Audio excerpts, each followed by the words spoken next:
Some truths don't crash into your life. They arrive softly, like a cold morning in Denmark when you finally admit that love has changed. In this video, I'll share the story of how my marriage slowly unraveled, not to break me, but to lead me back to myself. If your heart feels tired or uncertain, I hope my journey helps you breathe, reflect, and maybe believe that healing is still possible. The day love cracked. Picture yourself standing in a small Danish kitchen, where winter light always feels a little too blue, and suddenly you notice the air between two people has changed texture. There's no argument, no dramatic heartbreak, no dishes slammed against the sink. Just a silence that feels too clean, too sharp, like it's holding a secret you're not ready to touch. That was the morning my love cracked. Not with noise, not with proof, but with a faint shift my heart recognized before my mind dared to. Your brain is sneaky. When someone lies to you, it doesn't sound the alarm. It whispers. It sends you tiny clues, a delayed answer, a glance that slips sideways, a pause in a sentence that should have been simple. And you, wanting so badly to feel safe, translate every sign into something harmless. He's just tired. Work must be stressful. I'm overthinking. You say these things not because you believe them, but because believing anything else might break you. That morning, I watched him text with a level of precision people usually reserve for defusing bombs. Fingers quick, screen locked even quicker. Such a small movement, yet it felt like someone had quietly siphoned the oxygen out of the room. Maybe you felt that. A tiny shift in the atmosphere that your body understands instantly, even while your mind tries to stay polite and blind. We sat across from each other with 2 cups of coffee. He talked about work. I nodded. But the truth? I didn't hear a single word. When you begin doubting the person you love, their voice turns into background noise, like a radio drifting off frequency. I looked at him, and what hurt wasn't the idea of betrayal. What hurt was the distance in his eyes. A distance too wide for 2 people sitting inches apart. Psychology calls this a microdisconnection. Small emotional fractures that start pulling 2 people in different directions long before either of them notices. It's like riding a bicycle that tilts 1 degree off balance. At first you still move forward, but slowly, silently you drift off the path. That's how love fades. Not in a fall, in a slide. And that morning, the moment he chose to look down at his phone instead of into my eyes, I felt the slide begin. I didn't know the truth yet, but I knew something was shifting. Something fragile, something essential. I stood at the border between trust and fear, trying to hold everything together while a quiet crack spread across the foundation beneath us. You want to know the cruel part? It's always the smallest things that hurt the most. Silence in a foreign home. There's a special kind of loneliness that doesn't show up in movies. The kind that happens inside a home where 2 people still live together, still move around each other, but no longer reach each other. Our apartment in Denmark was small, warm, and beautifully quiet. But somehow the silence between us felt louder than any argument we could have had. It wasn't the peaceful kind of silence. It was the kind that presses on your chest, like it's waiting for you to admit something you don't want to name. Living in a foreign country amplifies everything. The cold feels colder. The dark feels darker. And the distance between 2 hearts feels like an entire ocean. You start noticing strange things like how someone shuts a door too softly, or how long they take to answer a simple question. These tiny details become emotional weather patterns, signs of a storm no one wants to acknowledge. And when you're far from home, those signs hit harder because you don't have your normal world to hide in. Every evening, he would sit on one side of the couch, scrolling through his phone with an intensity that made me feel invisible. I used to joke with him about how Danish homes are so quiet you can hear your own heartbeat. But now I could barely stand hearing mine. It felt too loud, too anxious, like it was trying to remind me of something I didn't want to face. Homes have memories. I swear they do. The walls remember laughter, routines, inside jokes, the sound of someone unlocking the door at the end of a long day. But they also remember the shift, the exact moment when a couple stops speaking the same language emotionally. And in our little apartment, that shift had already happened. I could feel it in the way he avoided eye contact. I could feel it in the way we ate dinner. Careful, polite, like two co-workers instead of partners. Even our footsteps sounded different, each of us moving lightly as if afraid to disturb the other's thoughts. Here's the strange part: psychologists say, when trust starts to crumble, the brain becomes hypersensitive. It listens harder, watches harder, imagines harder. Tries to collect data, not to accuse but to protect. So every sigh became suspicious. Every late-night message became a question mark. Every "I'm fine" felt like a locked door. My brain wasn't being dramatic. It was trying to save me from walking blindly into a truth I was already brushing against. Some nights, I would sit by the window watching the Danish streetlights flicker on, one by one, thinking how strange it is that a place can feel both safe and suffocating at the same time. I told myself I wasn't lonely. I wasn't technically alone. But loneliness isn't about being by yourself. It's about being unseen, being unheard, being next to someone who used to know you like their own shadow, and realizing they don't anymore. And the quiet. It wasn't just silence. It was a message neither of us dared to read. The Psychology of Betrayal. There's something almost cruel about how the mind handles betrayal. It doesn't rush in with clarity or logic. Tiptoes. Circles. It hints. It lets you feel the wound long before it lets you see it. And the strangest part? Your brain tries to protect you from the truth, even when that truth is the very thing hurting you. Scientists say the brain processes emotional pain almost exactly like physical pain. That's why your chest tightens, why your stomach drops, why your breath gets shallow when you sense someone you love isn't being honest. In Denmark, on those long winter nights when darkness swallowed the city at 4 p.m., I felt that physical ache constantly. It didn't matter how calm I pretended to be. My body already knew something my mind refused to admit. Betrayal doesn't start with the big things. It starts with the tiny cracks your intuition notices. The pause before answering a question. The half smile that doesn't reach the eyes. The sudden change in how someone holds your hand. A little looser, a little less certain. And your brain, being the loyal little soldier that it is, tries to come up with kinder explanations.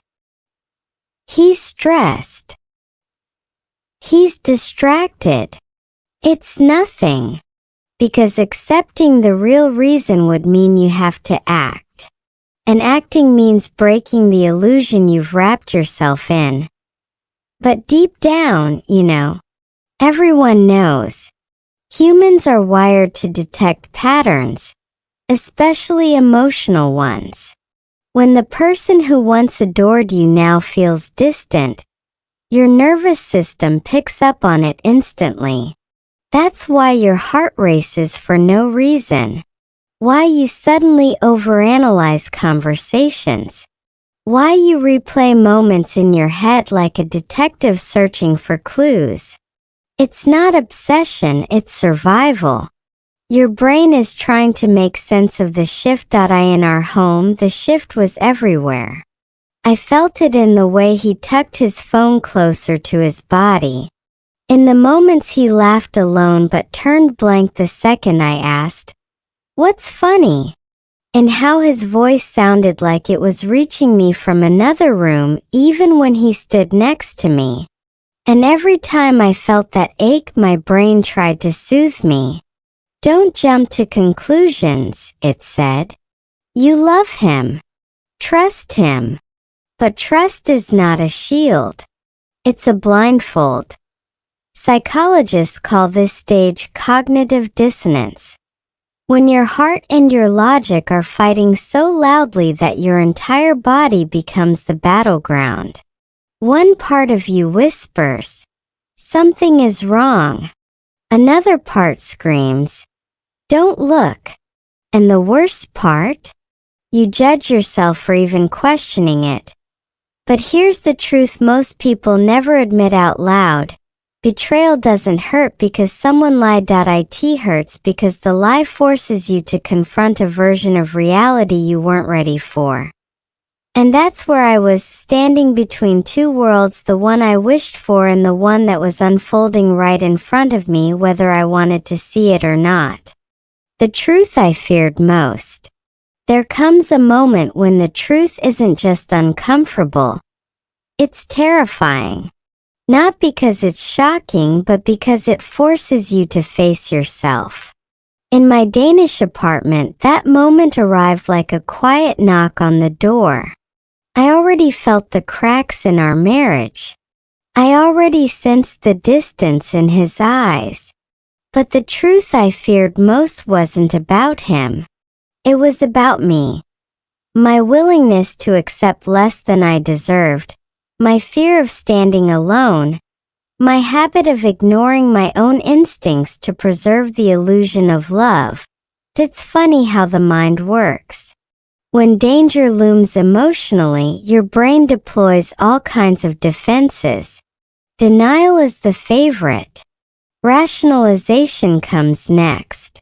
You create tiny mental stories. Maybe it's not what I think. I must be imagining things. He didn't mean it. But deep down, every fiber of your being knows the lie. You know because your body knows, the flutter in your chest, the hollow pit in your stomach, the way your thoughts replay every moment with eerie clarity. Your mind can spin stories, but your nervous system tells the truth. I remember sitting at the window, watching snowflakes fall softly on Copenhagen streets, and feeling a paradoxical mix of warmth and dread. The city was calm, peaceful even, but inside me everything shook. I realized I could either continue hiding behind the pretense that everything was okay, or I could finally name the truth out loud. Our love had changed, and I had been avoiding the consequences of that change for far too long. The irony is, facing this truth wasn't about finding fault or blaming him. It was about reclaiming my own power, my own voice, my own sense of self.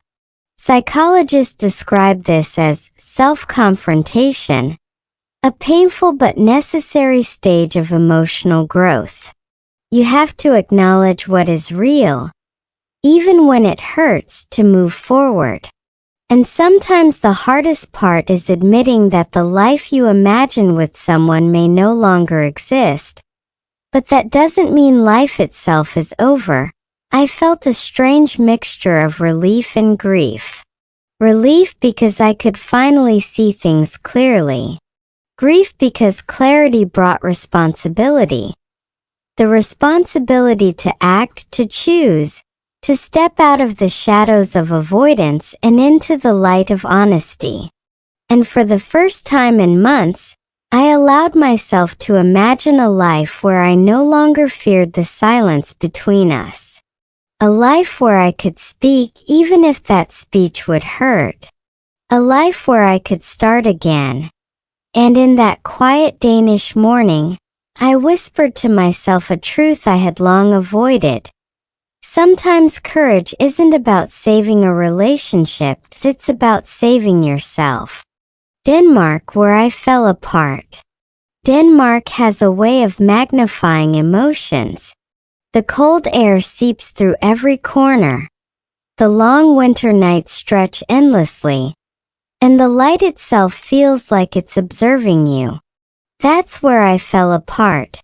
Not in a dramatic scene, not in a confrontation, but quietly, slowly, like ice melting under a weak sun. The apartment we shared became a mirror, reflecting every fear, every insecurity, every unspoken word I had buried for years. And suddenly, I was forced to see myself clearly. Even when it hurt, I would wander through the streets of Copenhagen, headphones in, listening to the faint hum of the city. There was comfort in the foreign sounds, the clicks of bicycle wheels, the distant chatter in Danish, but it also reminded me how isolated I had become. I wasn't just alone in the city. I was alone inside my own heart, trapped in a love that no longer fit. Every familiar place in the city, every corner cafe where we had laughed, seemed haunted by memories, bittersweet and unyielding. Psychologists call this existential loneliness, being physically present but emotionally absent. Your brain starts cataloging every interaction. The way someone spoke to you, the silences between phrases, the small gestures that now feel like warnings. Every detail you ignored before suddenly gained significance. I noticed the way he would linger over a message on his phone, the way his smile faltered when I looked at him, the subtle tension in his posture when I tried to connect. My nervous system cataloged it all. I couldn't unsee or unfeel it. Yet, paradoxically, the very isolation forced me to confront myself. For months, I had avoided my own reflection, distracted by the illusion of stability. But in Denmark, with its long nights and quiet streets, I couldn't hide. I sat alone for hours, sometimes staring out at the canal, sometimes pacing the apartment, replaying conversations and imagining different outcomes. It was exhausting, terrifying, and strangely illuminating. I realized I had been living a half-life, investing energy in someone else while neglecting the person staring back at me in the mirror. And then came the small, almost imperceptible shifts. A day when I laughed at something silly on my own. A moment when I felt pride in standing up for myself during a minor disagreement. A night when I allowed myself to cry without guilt.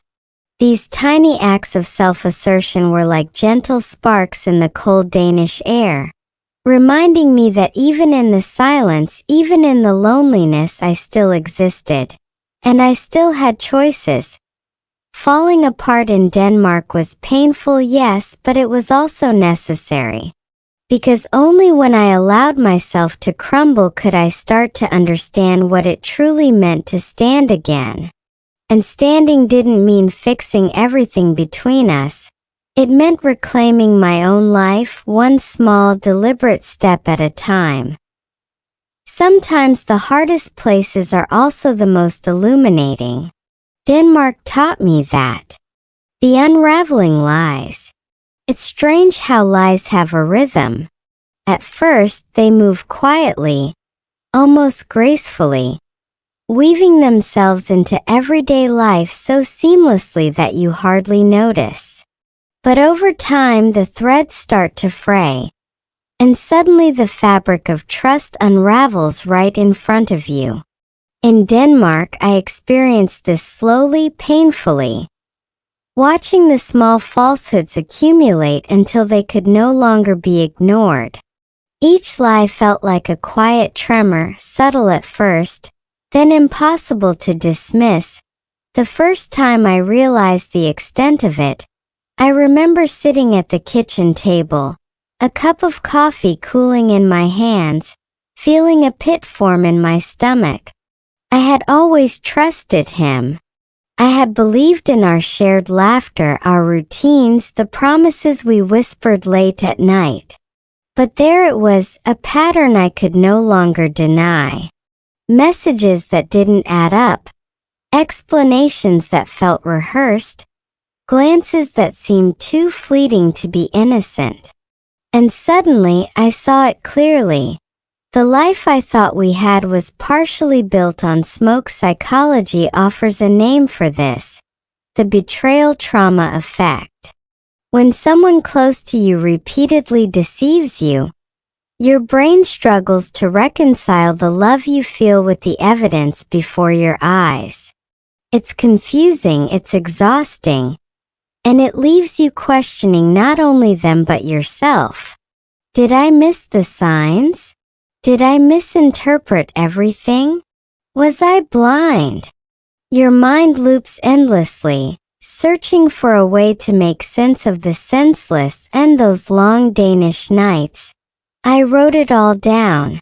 Small incidents, moments that felt off, contradictions that I had brushed aside. Seeing it on paper made it undeniable. The lies were not just isolated events. They were a mosaic of avoidance, concealment, and fear. And as each piece fell into place, I realized something critical. The lies weren't just about him. They were about me too.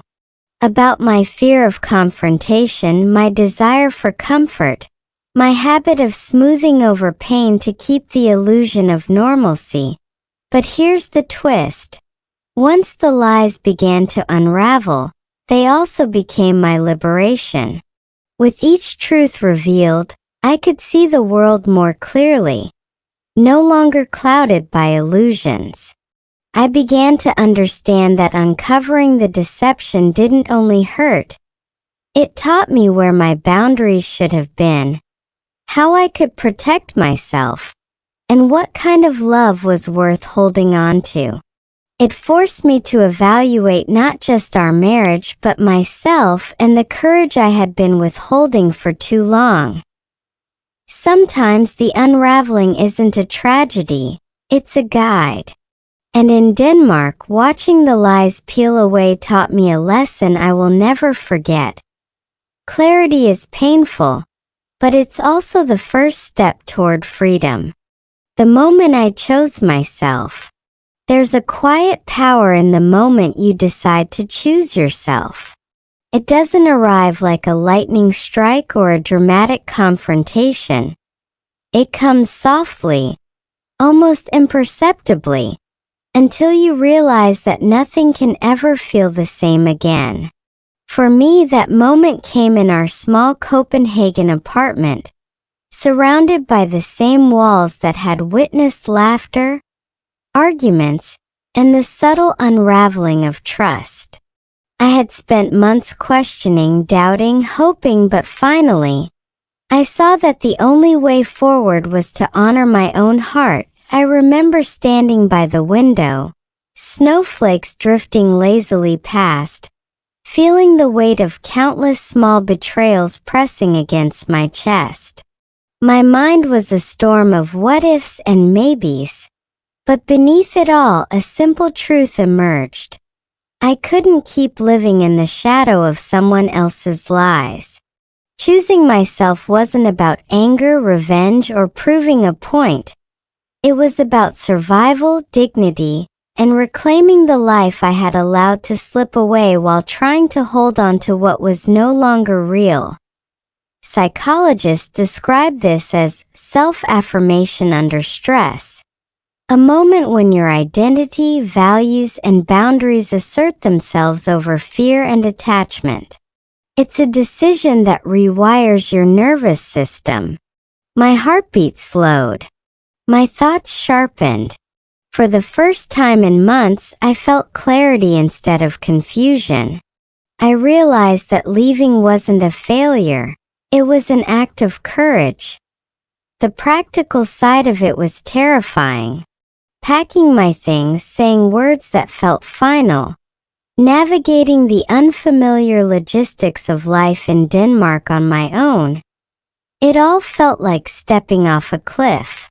But the emotional liberation was undeniable. I began to breathe differently, to walk differently, to even speak differently. The small daily acts that had once felt heavy, making coffee, taking the tram, answering emails, now felt like quiet victories, reminders that I was still whole, still capable, still alive. And the strange beauty of that choice? It wasn't selfish. Choosing myself allowed me to honor the love I once had without being trapped by it. It let me acknowledge the pain without letting it define me. It gave me the courage to face the truth, feel it fully, and then release it. I didn't know what the future would hold, but for the first time, I felt like the author of my own story. Not a character trapped in someone else's narrative. And that Danish winter, standing alone yet unbroken, I whispered to myself a promise. I will no longer hide from the truth. I will no longer sacrifice my peace for the comfort of illusion. I choose myself. Love, courage, and returning to life. After leaving, the silence in the apartment was different. It wasn't heavy anymore. It was peaceful, like the calm after a storm. Denmark, with its gray skies and quiet streets, became a place of reflection rather than confinement. For the first time in months, I could hear my own thoughts clearly, without them being drowned out by doubt, fear, or the weight of someone else's hidden truths. I had walked through betrayal, loneliness, and self-doubt, and I had emerged standing on the other side. The process of rebuilding wasn't dramatic. It was subtle, almost imperceptible at first. I started noticing small joys again. The way sunlight hit the kitchen floor in the morning, the laughter of strangers on the street, the sound of my own voice reading a book aloud in English, slowly regaining confidence in every word. Psychologists call this post-traumatic growth, the unexpected ability to find strength and meaning after a period of intense emotional pain. And while the path wasn't linear, every step forward reinforced one simple truth. Courage doesn't always roar. Sometimes it whispers in the quiet, telling you to keep showing up for yourself. But I realized that love doesn't always end with a person. Sometimes it begins with the love you rediscover for yourself. Walking through the streets of Copenhagen, I felt it. An unfamiliar lightness, the subtle knowledge that I could live fully again, without the shadows of past lies holding me back. And with each day speaking my mind, honoring my boundaries, and embracing my own company, I began to see life with new eyes. Even my approach to connection changed. I no longer sought validation from someone else to feel worthy. I listened more carefully, not just to others but to my own needs. I embraced the small moments of vulnerability, understanding that true intimacy requires honesty, courage, and trust, starting with oneself. And in this quiet Danish world, I understood that even broken love can teach you how to be whole again. Looking back, the journey was painful, yes, but transformative. I discovered that facing lies, embracing solitude, and choosing yourself is not an ending. It's the beginning of a life lived deliberately. It's a life where silence can be healing, where fear can become a teacher, and where courage doesn't need to be loud to be powerful. And now, as I share this story with you, I hope it sparks something inside. The reminder that even in the midst of betrayal and heartbreak, you have the power to return to life, to reclaim your voice, and to love yourself fiercely. Sometimes, the greatest love story you'll ever live isn't with someone else. It's the one you write for yourself.